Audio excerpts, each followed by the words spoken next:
بسم اللہ الرحمن الرحیم۔ کچھ دن پہلے ہم نے ویڈیو بنائی تھی جس کا موضوع تھا کہ ایم لیس لائف کا سٹیٹس کیا ہے، بغیر مقصد کے زندگی کی کیا حیثیت ہے۔ اس کو کافی دوستوں نے دیکھا سنا اور اس کو دیکھنے کے بعد کافی لوگوں نے یہ ڈیمانڈ کی کہ اور سوال کیا کہ ایک اور ویڈیو بنائی جائے جس میں اس موضوع پہ بات کی جائے کہ انسان اپنی زندگی میں مقصد کو کیسے پہچانے اور مقصد کو حاصل کیسے کرے۔ تو آج ہم اس موضوع پہ بات کریں کہ انسان مقصد کو کیسے پہچانے اور مقصد کو حاصل کیسے کرے، انسان کی زندگی کا مقصد کیا ہونا چاہیے۔ تو مقصد کے حوالے سے جب بھی کوئی انسان سوچتا ہے، غور و فکر کرتا ہے، بات کرتا ہے، تو عموماً جو ہے اکثریت لوگوں کے ذہن میں یہی نتیجہ وہ نکالتے ہیں کہ انسان کی زندگی کا جو مقصد ہے کلہم وہ دولت ہے، پیسہ ہے۔ لیکن اگر آپ لوگوں کے سامنے دو آپشن رکھیں کہ بطور زندگی کے مقصد کے، ان کے سامنے دو آپشن ہیں، ان میں سے ایک کی انہوں نے چوائس کرنی ہے، وہ ہے دولت اور خوشی۔ تو آپ کے خیال میں لوگ کس کی چوائس کریں گے، دولت کی کریں گے یا خوشی کی کریں گے؟ یقیناً جو سمجھدار لوگ ہیں ان کا جو مدعا ہوگا وہ خوشی کو ڈیسائیڈ کریں گے، خوشی کو چوز کریں گے۔ تو یہاں پہ جو بات ہمارے سامنے آتی ہے کہ دولت جو ہے یہ ایک ذریعہ ہے، مقصد ہمارا خوشی حاصل کرنا ہے، دولت ایک ذریعہ ہے۔ اسی طرح اکثر میں نے جو دوست احباب ہیں ان سے پوچھا ہے، ایک میرا دوست تھا، اس سے میں نے پوچھا کہ آپ کی زندگی کا مقصد جو ہے وہ کیا ہے؟ تو اس نے مجھے بتایا میری زندگی کا مقصد CSS کرنا ہے۔ میں نے اسے کہا کہ میرے خیال میں آپ کی زندگی کا مقصد جو ہے وہ یہاں پہ آپ کا مقصد کمپلیٹ نہیں ہوتا، آپ کے ایم کی یہاں پہ کمپلیشن نہیں ہوتی۔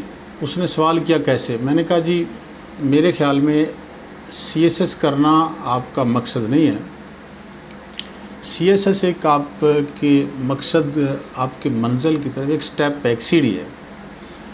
CSS کرنے کے بعد آپ جو لوگوں کا رسپانس ہے، رشتہ داروں کا، دوستوں کا، عوام کا، پبلک کا، آپ کے فیملی کا، وہ رسپانس آپ جو ہے نا کیسے آپ نے لینا ہے، یہ آپ کا مقصد ہے۔ اس پوسٹ پہ آ کے رسپانس لینا آپ کا مقصد ہے، یا آپ خدمت خلق کرتے ہیں وہاں پہ آ کے، تو مقصد آپ کا خدمت خلق کرنا ہے، یہ ایک سٹیپ ہے، یہاں پہ آپ کے مقصد کی تکمیل نہیں ہوتی۔ اسی طرح اگر ایک انسان جس نے فرض کرے اس کا ایم ہے، اس نے گاڑی لے لی ہے، تو گاڑی اس نے لے لی ہے لیکن گاڑی چوری ہو گئی ہے، تو کیا اس کے ایم کی کمپلیشن ہو جائے گی؟ نہیں۔ مقصد تو اس کا یہ تھا کہ گاڑی وہ لیتا ہے، اس کو سفر کے لیے استعمال کرتا ہے، تو اس کے استعمال میں رہتی ہے، تو وہ اس طرح اس کا ایم جو ہے یہ کمپلیٹ ہوتا ہے۔ گھر انسان لیتا ہے تو گھر میں رہنا، لینا ایک مقصد کا ایک سٹیپ ہے، لیکن اس کو یوز کرنا، زندگی میں استعمال کرنا، اس میں رہنا، اکثر لوگ آپ نے دیکھا ہوگا، سنتے ہیں جب آپ کو اس طرح کی چیز لیتے ہیں تو وہ یہ الفاظ کہتے ہیں اللہ آپ کو نصیب کرے۔ نصیب مطلب آپ اس کو یوز کر سکیں، اللہ آپ کو صحت دے، تندرستی دے، اگلی زندگی میں آپ اس کو یوز کر سکیں۔ اسی طرح اکثر لوگ بتاتے ہیں کہ ہماری زندگی کا یہ مقصد ہے، MA کرنا ہے، تو MA کرنے کے بعد کیا کرنا ہے، اس نے ڈگری لینے کے بعد کیا کرنا ہے، یہ مقصد کی طرف ایک سٹیپ ہے، لیکن یہ مقصد کی کمپلیشن نہیں ہے۔ تو یہاں پہ یہ بات تو ہمیں معلوم ہوئی کہ جو لوگ یہ سمجھتے ہیں کہ انسان کی زندگی کا مقصد پیسہ ہے، تو اگر ان کے سامنے ہم چوائس رکھتے ہیں پیسہ اور خوشی، تو وہ ڈیسائیڈ کرتے ہیں، خوشی والا آپشن چوز کرتے ہیں۔ تو مقصد مطلب یہ نکلا کہ جو پیسہ ہے، دولت ہے، یہ مقصد نہیں ہے، یہ مقصد ہمارا خوشی ہے، اس کو ایک وے ہم نے خوشی حاصل کرنے کا بنایا۔ بات یہ ہے کہ اب کیا خوشی جو ہے یہ پیسے سے مل سکتی ہے؟ خوشی کے بالکل اس سے ایک مختلف ایک کیفیت ہے، اس کو اطمینان کہتے ہیں، سیٹسفیکشن۔ وہ ایک انسان کے سامنے اگر آپ یہ چوائس رکھتے ہیں کہ خوشی اور اطمینان میں آپ کی کیا چوائس ہے، تو کئی لوگ خوشی کو چوز کریں گے، کئی لوگ اطمینان کو چوز کریں گے۔ سیٹسفیکشن انسان کی، کئی لوگ ہیں جن کی زندگی کا مقصد سیٹسفیکشن ہے، پیسہ بھی نہیں ہے، خوشی بھی نہیں ہے، سیٹسفیکشن ان کا مقصد ہے۔ سیٹسفیکشن کیا ہے؟ سیٹسفیکشن یہ ہے کہ آپ کوئی بھی انسان زندگی میں اگر کوئی بھی کام کرتا ہے تو اس کے دو نتیجے نکلتے ہیں۔ ایک نتیجہ کامیابی کی صورت میں نکلتا ہے، ایک نتیجہ جو ہے وہ ناکامی کی صورت میں نکلتا ہے۔ کامیابی اگر ملتی ہے تو انسان خوش ہوتا ہے، ناکامی ملتی ہے تو انسان پریشان ہوتا ہے۔ لیکن کئی لوگ ایسے ہیں وہ اپنی محنت پوری کرتے ہیں، کوشش پوری کرتے ہیں، لگن کے ساتھ کام کرتے ہیں، ایفرٹ پوری کرتے ہیں، اپنا زور پورا لگاتے ہیں، بعد میں ان کو کیا ملا کیا نہیں ملا، زندگی میں انہوں نے کیا حاصل کیا کیا نہیں کیا، وہ اس پہ وہ مطمئن ہے، رزلٹ جو بھی آئے ان کو اس چیز سے کوئی غرض نہیں۔ کتنے لوگ آپ نے زندگی میں دیکھے ہوں گے کہ وہ غریب ہیں، پیسہ ان کے پاس نہیں ہے، لیکن وہ سیٹسفائیڈ لائف گزار رہے ہیں۔ سیٹسفیکشن کی بالکل بہت بہترین جامع تعریف جو واصف علی واصف صاحب نے کی ہے، اس کو آپ جب سنیں گے تو آپ کو سمجھ آ جائے گی سیٹسفیکٹری کیفیت جو ہے وہ کیا ہوتی ہے۔ واصف علی واصف صاحب فرماتے ہیں خوش نصیب وہ ہے جو اپنے نصیب پہ خوش ہے۔ یہ بالکل ایک بہت ہی جامع جو ڈیفینیشن ہے سیٹسفیکشن کی، اطمینان کی، کہ انسان جو ہے اس نے زندگی میں کیا حاصل کیا، کیا کھویا، کیا پایا، اس چیز سے اسے کوئی غرض نہیں ہے، اس کو جو ملا اس پہ وہ مطمئن ہے۔ یہ ایک کیفیت ہوتی ہے۔ اب تین پہلو آ گئے مقصد کے حوالے سے، ایک ہے جی دولت، ایک ہے خوشی اور ایک اطمینان، تین چوائسز ہیں۔ تو کیا انسان کیا چاہے گا؟ لوگ موسٹلی کیا چاہیں گے؟ خوشی چاہیں گے یا اطمینان چاہیں گے؟ تو نتیجہ یہ نکلتا ہے گفتگو سے کہ انسان کی زندگی کا جو مقصد ہے یہ دولت نہیں ہے۔ اکثر جو لوگ اس پہ اعتراض کریں وہ کہیں جی ایسا نہیں ہے، دولت انسان کی زندگی کا مقصد ہے، اسے آپ ایک چوائس دیں کہ آپ ٹھیک ہے آپ دونوں میں سے ایک چوز کر لیں، آپ کو دولت چاہیے یا خوشی چاہیے، ایک چوز کر لیں۔ وہ کہے گا نہیں میں نے تو خوشی چوز کرنی، پھر یہ مطلب مقصد دولت تو نہ ہوا، یہ تو ایک وے ہے۔ اب اگر یہ لوگ جو سمجھتے ہیں کہ دولت سے جو ہے یہ خوشیاں خریدی جا سکتی ہیں، پریشانیاں جو ہیں ان کو ختم کیا جا سکتا ہے، تو آپ یہ بتائیں کہ جو لوگ جن کے پاس پیسہ ہے، دولت ہے، وہ پریشان پھر کیوں ہیں؟ ان کے مسائل پھر کیوں نہیں ختم ہوتے؟ بات یہی ہے کہ دولت سے مسائل کلہم سارے ختم نہیں ہوتے۔ اکثر ایک تھیوری پیش کی جاتی ہے جو فائنینشیل ایکسپرٹ ہیں، وہ یہ کہتے ہیں کہ انسان جو ہے اس کی زندگی میں 85% جو رول ہے وہ پیسے کا ہے، دولت کا ہے۔ مطلب انسان کی زندگی کے جو 85% مسائل ہیں ان کو دولت سے حل کیا جا سکتا ہے، پیسے سے ان کو حل کیا جا سکتا ہے۔ لیکن میرے خیال میں ایسے لوگ میں نے زندگی میں دیکھے ہیں جن پہ یہ کلیہ اپلائی نہیں ہوتا۔ کیسے؟ میں نے دیکھا ہے ان کے پاس پیسہ نہیں ہے لیکن انہوں نے اپنی لائف کو مکمل اسلام کی خاطر، دین کی خاطر ڈیڈیکیٹ کر دیا، وقف کر دیا، وہ مومن ہے۔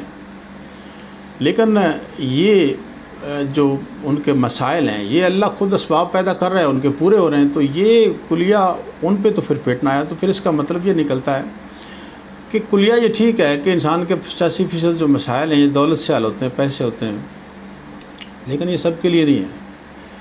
یہ دنیا دار انسان کے لیے، دیندار جو متقی ہے، مومن ہے، جس نے اپنے آپ کو اسلام کے لیے ڈیڈیکیٹ کر دیا ہے، میرے خیال سے اس پہ یہ کلیہ اپلائی نہیں ہوتا۔ اس کی مثال، اس کی دلیل کیا ہے؟ اس کی دلیل یہ ہے کہ علامہ اقبال فرماتے ہیں سبب کچھ اور ہے تو جس کو خود سمجھتا ہے، زوال بندہ مومن کا بے زری سے نہیں۔ علامہ اقبال ایک بڑی معتبر شخصیت ہیں، بڑا نام ہے ان کا، بہت بڑے شاعر ہیں، تو وہ یہ فرما رہے ہیں۔ اب ان کے اس شعر سننے کے بعد آپ کو تسلی ہو جانی چاہیے، یہ بالکل ایسا ہی ہے، مکمل یہ اس طرح ہے۔ گرچہ زر بھی ہے جہاں میں قاضی الحاجات، جو فقر سے ہے میسر تونگری سے نہیں۔ اگر جواں ہوں میری قوم کے جسور و غیور، قلندری میری کچھ کم سکندری سے نہیں۔ سبب کچھ اور ہے تو جس کو خود سمجھتا ہے، زوال بندہ مومن کا بے زری سے نہیں۔ گر جہاں میں میرا جوہر آشکار ہوا، قلندری سے ہوا تونگری سے نہیں۔ تو تونگری مطلب بہتات، کثرت جو ہے پیسے کی، تو یہاں پہ علامہ اقبال یہی فرما رہے ہیں کہ بندہ مومن کا زوال بے زری سے نہیں ہے۔ مزید اس کی مثال حضرت عمر کے دور میں آپ کے پاس ایک آدمی آیا تو اس نے گلہ کیا، شکوہ کیا اپنے حالات کا۔ اس نے بتایا کہ میرے حالات بہت خراب ہیں، کھانے پینے کو کچھ نہیں ہے، رزق کی کمی ہے، تنگ دست تھی۔ تو حضرت عمر رضی اللہ تعالیٰ عنہ نے ان سے فرمایا کہ آپ ایسا کریں، آپ قرآن کی تلاوت کیا کریں، دن رات 24 گھنٹے جتنا آپ کو ٹائم ملتا ہے باوضو رہیں، قرآن کی تلاوت کریں۔ تو وہ آدمی چلا گیا، بعد میں کافی دن گزر گئے، وہ نظر نہیں آیا۔ تو حضرت عمر نے لوگوں سے پوچھا کہ جہاں پہ ایک فلاں آدمی آیا تھا اس کا یہ مسئلہ تھا، تو وہ دوبارہ نہیں آیا، اس کو بلائیں۔ جب اس کو بلایا گیا تو ان سے آپ نے پوچھا، ہاں جی آپ کا مسئلہ حل ہو گیا، کیا بنا؟ تو اس نے کہا میرے پاس تو رزق ختم ہی نہیں ہو رہا۔ تو یہ مثال کیا بتاتی ہے کہ اس بندے نے ایفرٹ پیسہ کمانے پہ نہیں کی، لیکن اس کے حالات ٹھیک ہو گئے۔ بات یہ کہ اب دولت، اس کا یہ مطلب نہیں کہ دولت بری چیز ہے، دولت بری چیز نہیں ہے، دولت اچھی چیز ہے، لیکن اگر اس کا استعمال اچھا کیا جائے۔ کیسے؟ میرے خیال میں ملتان کے ایک بہت بڑے بزرگ تھے، ولی اللہ تھے، 90% میرا یہی خیال ہے کہ بہاؤالدین ذکریہ تھے، یا ان کے کنٹمپریری ولی ہو سکتے ہیں۔ تو وہ بڑے پیسے والے تھے، امیر تھے۔ اس دور میں ان کے جو ہم عصر، ان کے کنٹمپریری اولیاء تھے، وہ ان کو خط لکھا کرتے تھے کہ آپ کیسے ولی اللہ ہیں، آپ کے پاس اتنی بڑی دولت ہے تو آپ ولی کیسے ہو سکتے ہیں؟ دولت کا اور ولیوں کا آپس میں کیا جوڑ؟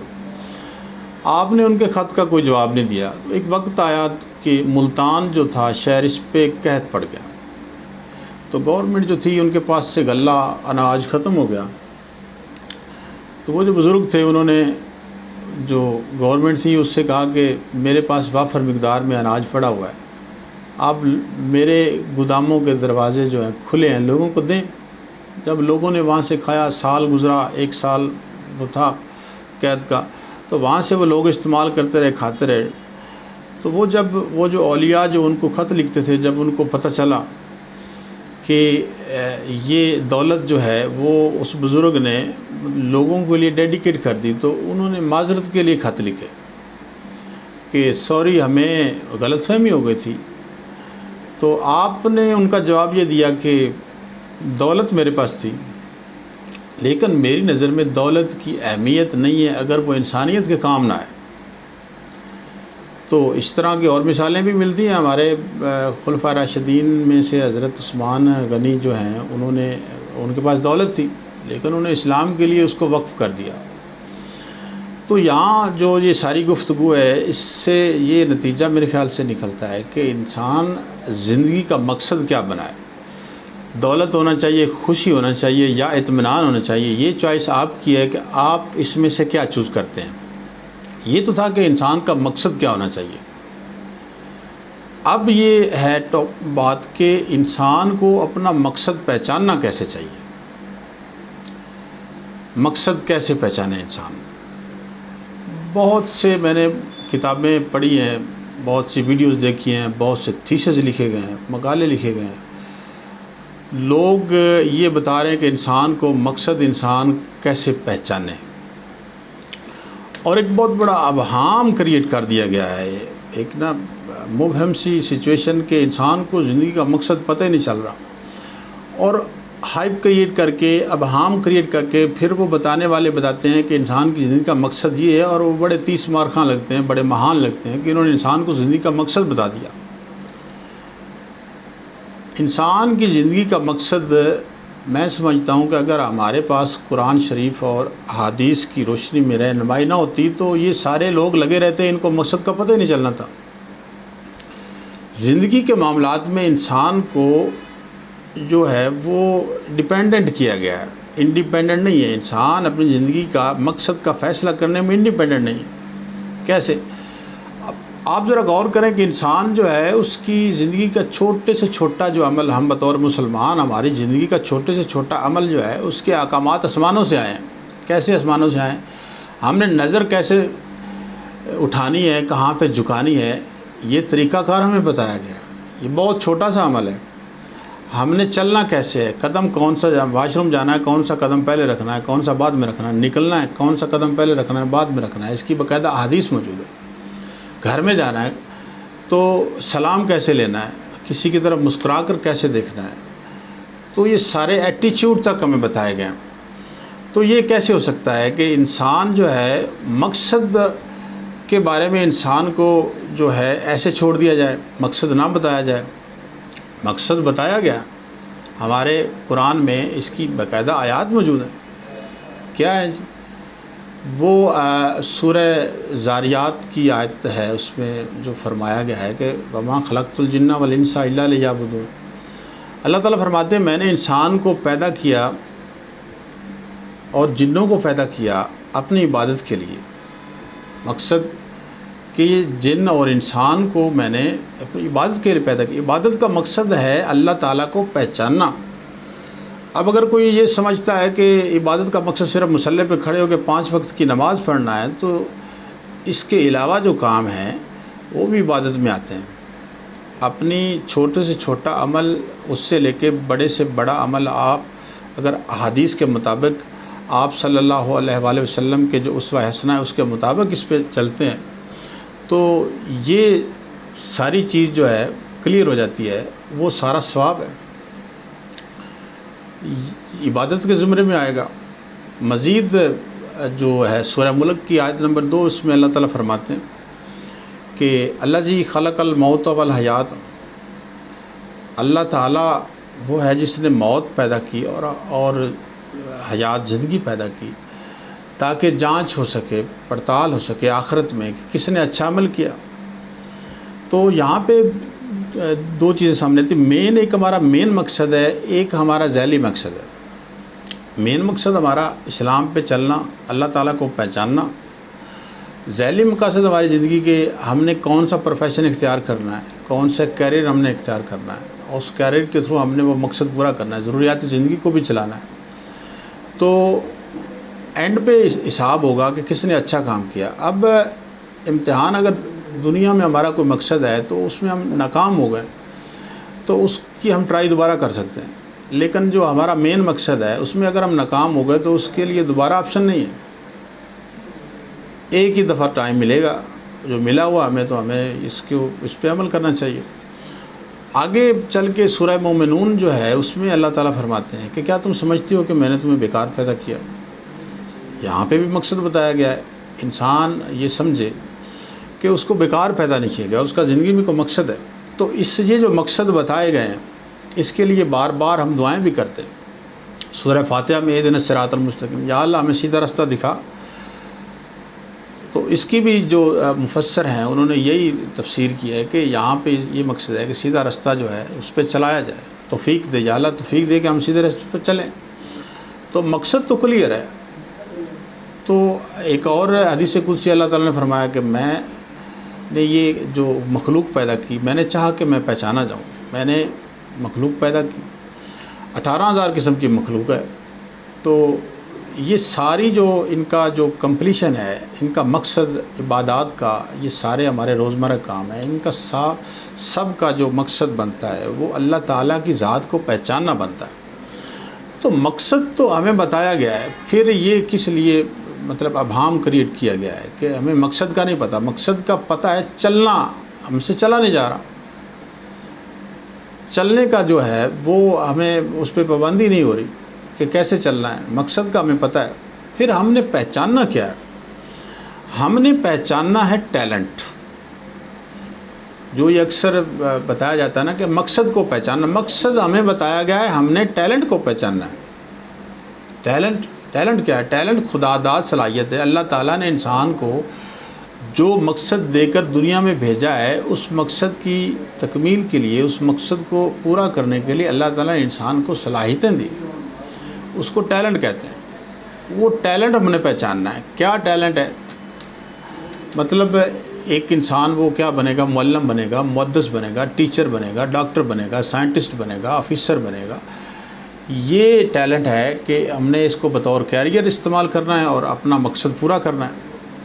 تو ٹیلنٹ کیسے پہچانا جائے اس کے بارے میں انشاءاللہ اگلے دفعہ جو ویڈیو بنائیں گے اس پہ بات کریں گے کہ ٹیلنٹ کیسے پہچانا جائے۔ مقصد بالکل واضح ہے، قرآن پاک میں بتایا گیا ہمیں، مقصد ہم نے نہیں پہچاننا، ہم نے اپنا ٹیلنٹ پہچاننا ہے۔